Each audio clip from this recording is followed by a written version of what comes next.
Okay, ladies and gentlemen, welcome back to Total War Warhammer 2 for another Vampire Coast replay. I know I've done several of these lately. I'm just really having a lot of fun with it, and I think it's very interesting to explore this new faction early on, kind of trying to feel out how it plays. So, I'm taking the Vampire Coast against the High Elves, specifically against Avalorn, the sub-faction led by Alariel. So, coming into this battle, I anticipated I was going to see Alariel, and I said to myself, okay, I'm going against High Elves, I'm going to see Alariel, means I'm going to see a lot of healing. I figured I might see a blob that's going to try to make good use of that healing. I might see elite cavalry. I might see a lot of armor-piercing archers in an effort to snipe out a lord. So I said to myself, well, why don't I give them something to try to snipe? So I have taken Count Noctilus, the hard knock life, on his Necrofex Colossus. He's big, he's beefy, he's got a lot of HP, okay armor, but not fantastic, and of course no shield. But he has a long-range artillery piece. I also have another Necrofex Colossus over here. So we're going with the double knock, gonna try to make good use of those cannons they've got. I've gone very wide also. I've got 1, 2, I should actually be using this green one, I suppose. 3, 4 zombie pirate gunnery mobs, the kind with pistols. I have 2 of the zombie pirate gunnery mobs with handguns, and 3 of the standard zombie pirate gunnery mobs. So a staggered line up front, secondary line of pistols behind that. I have 3 halberds, polearms, forming kind of a staggered rear guard. I have the Lampreys Revenge. These guys are so good. The Lampreys Revenge, I mean, they're fantastic. High HP, very high armor, high weapon strength, excellent melee stats, ranged attack that does very high damage because it fires 3 projectiles at once. So up close, it wrecks infantry, and they regenerate. They're just really, really incredible. They take extra damage from fire, but they're very hard to put down. And I have taken 2 of the deck gunners. I love deck gunners. Deck gunners are fantastic anti-cavalry and anti-infantry snipers. They're not so good at countering artillery, and Ushabti greatbows ruin them, but they're very, very cool with their little crank-powered guns there. Alariel, my opponent, he has, of course, taken Alariel, and he's gone kind of as I suspected with a very heavy sniping build. He's got 3 Eagle Claw bolt throwers, which are not fantastic artillery, but are great snipers. He's got just a couple of spearmen, a couple of dryads, who are his magic damage dealing infantry that Avalorn has access to that the regular High Elves don't, stolen from the Wood Elf roster. He has a line of 1, 2, 3, 4 archers, so lots and lots of arrow power.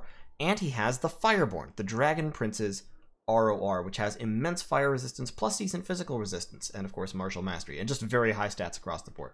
So, I'm pushing forward in my wide, staggered formation, taking some damage from the artillery, but not all that much, honestly. A few casualties here and there, nothing I can't handle.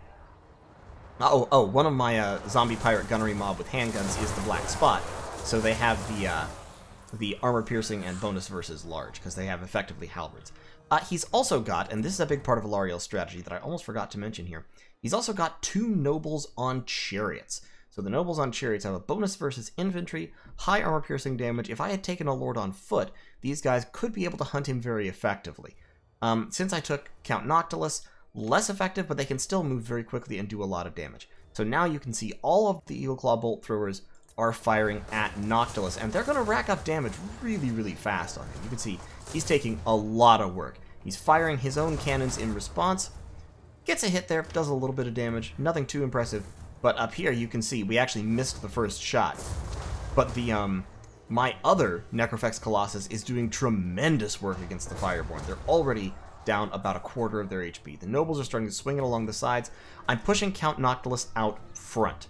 And the reason I'm doing this is I want him to absorb fire. He has the health to do it, he can take it for a little while, and he's pushing up to get close enough to use his ability. So he's dropping a Wraith Storm on that Eagle Claw. In the back, the nobles with chariots are trying to swoop in. I've got the Lampreys Revenge moving towards them. They're coming in towards the guns, but they're taking fire on the way. We're summoning up some zombies to attack the artillery as well, and in the back here now, these nobles are charging forward. The deck gunners are starting to shoot on that artillery. And as the nobles push into my guns, they're going to be hit by Melkoths, and the guns are going to swivel and start firing on the nobles, while the Lampreys Revenge remain in hot pursuit. The zombie pirate deckhands with polearms are going to kind of tangle them up, get them slowed, They're also fighting a mob with handguns. Necrofex Colossus still marching forward, doing great work against the Fireborn, who are down to half health. The zombies are getting shot down by the archers, but they've taken the Eagle Claw offline. And Noctilus is still alive. He's taken a lot of damage, but he's still alive, and now he's dropping an invocation on himself to heal himself up further. The artillery, one unit is offline. The others are distracted in here. The Lampreys Revenge have gotten onto the nobles and are beating the crap out of them. Over on this side, the Fireborn are trying to move around the flanks, but they're just exposing their flanks to my artillery and taking even more work from the deck gunners and from the Necrofex Colossus. So the damage is really, really racking up. The nobles have broken free, but my Prometheans are in hot pursuit. Count Noctilus is now falling back. He's taken enough damage, and in the time that he's been taking that damage, my infantry has surged forward. So I now have zombie pirate deckhand mobs getting onto the artillery. I've got pistol fire starting to come in aimed at the artillery and at the archers, who of course have very low armor and no shields, so the pistols do great work against them. I've got troops swinging around the flanks to engage these dryads, so we're going whoop, and we're going straight in here. The halberds are moving forward. These pistols are turning around and are moving forward again. These halberds are still pursuing the nobles who are charging into a pistol mob. I don't care if pistol mobs die. That's fine. And my deck gunners are aiming at the nobles, sorry, again, as is the Necrofex Colossus still over here, just trying to make sure the Fireborn actually get off the field, because they are quite dangerous. But so my infantry are pushing straight in, and now the Lampreys Revenge are pushing in as well. Oh, big shot into the archers from the Necrofex Colossus. Tons and tons of damage. The nobles are still riding around, riding dirty. They've caused some damage, but not enough to really justify themselves. And back here, the Hard Knock Life is still active, still going. We've got our archers are firing. The enemy archers are firing on my pistol mobs, but zombie pirates have tons of HP. They can take a lot of fire. And over here, the nobles are taking fire as they move. So Noctilus is going to drop another invocation on himself as the nobles charge in. And when the nobles charge in to get him, all of these guns are just going to turn around and take aim. Archers are routing. The enemy are being forced back into a blob right here. And that blob is a fantastic artillery target. Over here, the Fireborn are charging in, but they're just getting shot down by the deck gunners. And Noctilus is very, very badly injured, but still alive. He summoned a whole bunch of zombie pirate deckhands to take the brunt of the damage, and the crossfire is annihilating these nobles. That one actually routes out of the Star of Avalorn and takes another huge volley as he runs. That one is staying in the Star of Avalorn, but Count Noctilus is pulling away, and he's having trouble pushing through the zombie deckhands. Meanwhile, the main force of the High Elves is in serious trouble. That was a complete miss. I'm not sure what I was even aiming at. But the Dryads have been driven away. This blob centered around Alariel is in trouble. The Noble is being driven away well under half health. Noctilus is still just barely alive, but I don't think he's going to get off another invocation before he finally dies. The Noble, once again, just taking immense shelling from all sides. The Fireborn are off the field. My Necrofex Colossus just standing back and shooting with 84 kills. Noctilus is going down. Yep, there he goes, but here's the thing. They successfully sniped Noctilus, but in the process, they lost both of their nobles, they lost their Fireborn, and they allowed the main body of my troops to surround and attack their main body unimpeded. So losing Noctilus at that point doesn't hurt me. He'd already used most of his magic. The morale of my troops is still holding because I'm winning so hard. And now the enemy, the High Elf troops, have the Lampreys Revenge storming in from the side. They've got these zombie pirate deckhands sweeping in from behind. They've got gunfire coming in from multiple angles. They are in a world of hurt. Very, very serious trouble. And as the units start to rout, the balance of power swings more and more in my favor. One noble is starting to come back, but he's just going to get gunned down as he charges. The deck gunners have already swung around to take aim at him, I believe. Yep, there they go. Now they're firing at him. And my guns are just wreaking unholy havoc on the High Elves. And before the Noble can even enter combat, the balance of power turns against them and the High Elf army breaks. So, this was kind of my idea. Like, Noctilus looks like he's a really good sniping target because he's large, he's only moderately armored, his melee stats are not fantastic, and in fact, Necrofex Colossi are terrible at fighting single entity units. Their in-combat melee animations are great at blasting blobs because what they do is they aim their cannon arm down and blast the ground. which works really well against a blob of infantry, does a lot of AoE damage. Against single entities that are right next to their feet, however, they can't actually hit them. The only animation that can hit someone there is the stomping animation, and that animation is fairly rare. Most of the time, they're going to do one of the cannon animations in melee. So yeah, Noctilus on the Necrofex Colossus seems like he's a very vulnerable sniping target. But in an army like this that is just full of guns, that has the deck gunners, the hand gunners, the pistols on all sides, when you have that kind of spread out formation, anyone who dives in to try and snipe out Count Noctilus is immediately going to be targeted from all sides by a hailstorm of fire. And that hail of fire is going to rip you down faster than you can kill Noctilus. And that was my theory here. Count Noctilus was going to be a great, big, fat, spellcasting distraction. He was going to use his magic to keep himself alive as long as possible and do as much damage as possible. And in the process, he would suck the enemy into trying to attack him instead of dealing with the rest of the army, when the real threat here is the huge horde of zombies. These units are the threat.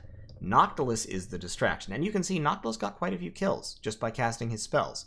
The Wraith Storm is actually a fairly powerful ability. The Mist spell, the Shadow spell that he can cast that can slow people down and do damage, it actually does pretty significant damage for such a cheap spell. And of course, because everyone was focused on him, my Necrofex Colossus was able to basically wipe the Fireborn off the map for no value. They got 0 kills, they never entered combat. The Lampreys Revenge were able to run riot. They were pursuing the nobles, doing great damage, then they charged into the side of the infantry and wreaked havoc. My zombie pirates were able to charge in and really kind of compress the enemy army into this helpless ball that was just being ramshackled by gunfire and couldn't really accomplish much. So, interesting game. In order to beat this, I think honestly trying to snipe the Vampire Coast Lord is a mistake. It's a trap. The Vampire Coast Lords are generally very, very tough. They're hard to snipe. Like, the Vampire Coast makes the Lord sniping meta hard to do. Silostra is, interestingly, probably the most vulnerable, at least if taken on foot, because magical damage will ruin her in very short order. But, except for Silostra on foot, all of the other Vampire Coast Lords are kind of hard to kill. In order to kill them, you have to, like, be the Empire or the Dwarves, and take a ton of very hard-hitting artillery. You can see here, 3 Eagle Claw Bolt Throwers could not tear down Count Noctilus in anything like a timely fashion. That's 2,100 points of artillery aimed at a perfect artillery target. They couldn't do it just because he has so much HP. If that had been 3 great cannons, would have been a different story. So against the Empire, I wouldn't try a tactic like this necessarily. But against the High Elves, it can definitely work. So, thanks to Love Daifu for the battle. Thank you very much. Hope to see you again on the ladder. Thanks to all of you all for watching. Let me know if you're having thoughts about the Vampire Coast. I'd love to hear other people's strategies. I'd love to consider what other people are thinking. To my mind, this kind of army is probably the best way to play the Vampire Coast. This wide, infantry-centric army with a few key support units. The deck gunners, really, really good. The Black Spot and similar pirate hand gunnery mobs, also very solid. Low kills, but they do a lot of damage. Necrofex Colossi are amazing artillery pieces. They really are. They're a little bit vulnerable because they're giant monsters, but the sheer damage they do against infantry and cavalry is immense. I mean, we missed that first shot, but you saw the damage. One shot from this thing killed almost a quarter of the Fireborn. That's value right there. That's really serious value. The Lampreys Revenge, or Rotting Promethean gunnery mobs in general, but especially the Lampreys Revenge, very solid units. So I kind of want to, like pick out 4 or 5 little key units, some fire support, some monsters, and then you just fill your army up with zombies. The zombie pirate gunnery mobs with pistols, I think, are probably the most effective overall. The handguns are good, but these guys are such value. With the ability to shoot in and support melee combats that are currently going on from short range, and the ability to kind of mix it up in melee if they're on guard mode, where they'll shoot in melee, very, very valuable. So, tell me what you think. Leave a comment, leave a like if you like the video. If not, feel free to not to, but likes help YouTube figure out what to show on my channel and what to recommend to people. And I'm always interested in having new people come in with fresh ideas, take a look at the videos, figure out what they think, and tell me about it. I want to enter a discourse, as it were, about the Vampire Coast, because I think they're a very interesting faction. Not... I don't think they're the most powerful faction right now, but I think people aren't used to them yet. I think in a couple of weeks, you'll start to see the Vampire Coast win rate drop precipitously as people start to figure out how to counter them. Right now, I'm still kind of feeling around the edges of it myself, but like, well, okay, one last discourse before I end the video here. In order to counter this army, as the High Elves, well,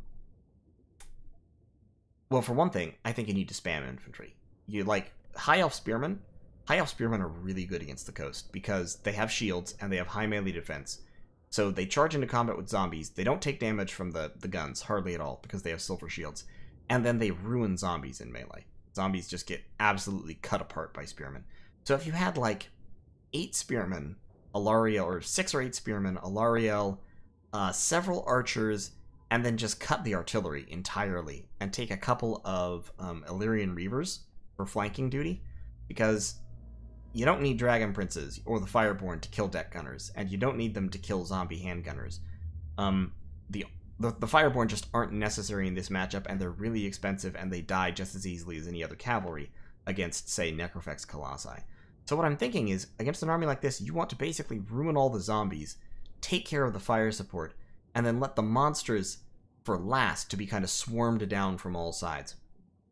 Bombarding them with heavy archer fire as they come in later in the game be very useful, but I think you have to kind of accept you're not really going to be able to take out these colossi unless you're allowed to do so. And overextending yourself in order to take them down is liable to be punished very heavily by powder fire. So just play a patient game. Pull back, hold your lines, break the zombies as they come in, and then move on the monsters once their support has been stripped away. And that style of play, I think, is probably very difficult for the Vampire Coast to handle. But in any case, thanks once again for watching, and I will see you all in the next one.